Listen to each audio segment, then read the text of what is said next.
तर जय श्रीराम मित्रांनो, आज आहे रविवार आणि आपल्या वावरातल्या पेट्या पूर्ण काही जमा झाल्या नाही. तर आज मी सकाळी सकाळी चाललो पेट्या जमा करायला. आणि इकडे बा सोला आहे. सोला म्हणजे हरभरा. हरभरा समजणार नाही तर आता काय सांगू.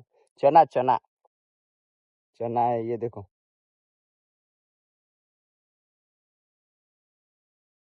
हमारे खेत में सब मिलता है, मतलब हमारे गांव में सब मिलता है. उधर गेहूं है, देखो उधर गेहूं है, ये चना, ये कपास, हर चीज गांव में अवेलेबल है. तर मित्रांनो बघा,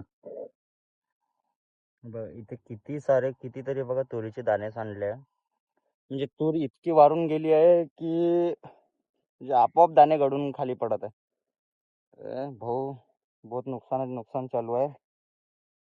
आता 12 वाजून 3 मिनिटं झाली आणि आपल्या पूर्ण झाला गुड लावून. बघा, यावेळेला वावरातली पण तूर पूर्ण उचलून झाली आणि त्यावेळेला वावरातली पण तूर पूर्ण उचलून झाली. आता फक्त मशीनची वाट आहे. मशीन येणार 1-2 दिवसात. मशीन आली, मशीन याच्या अगोदर पाणी नाही आला पाहिजे. फक्त पाणी आला का मग हे पूर्ण ओढलं होऊन जाईल. झाका लागन, पुरी मेहनत व्हायची. तर पहा मित्रांनो, आपल्या वावरात आता आली आहे मशीन. ते बघा मशीन चालली. मी गोणे पाण्याची बॉटल आणि कटोरे घेऊन चाललो आता. आज आपली तूर काढणं पण आहे. आज म्हणजे नशीब एवढं चांगलं की ते मशीन वाल्याचा फोन आला की मी आलो म्हणे छिंदवाडावरून, परत येऊ का म्हणे. म्हटलं बाबा का बरं नाही, या लवकर या. तर मग भाऊ आले. आता मशीन तूर काढायला लावता हो.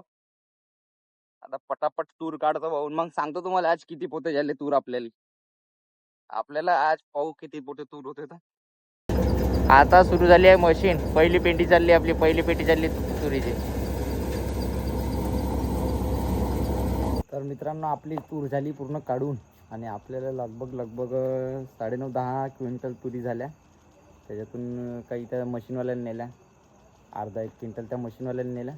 बाकी आपल्याला राहिल्या. आता त्या माहीत पडणार त्याचा भाव किती लागते काय लागते. तर आजचा ब्लॉग करू इथंच खतम. भेटू पुढच्या ब्लॉगमध्ये. जय श्रीराम.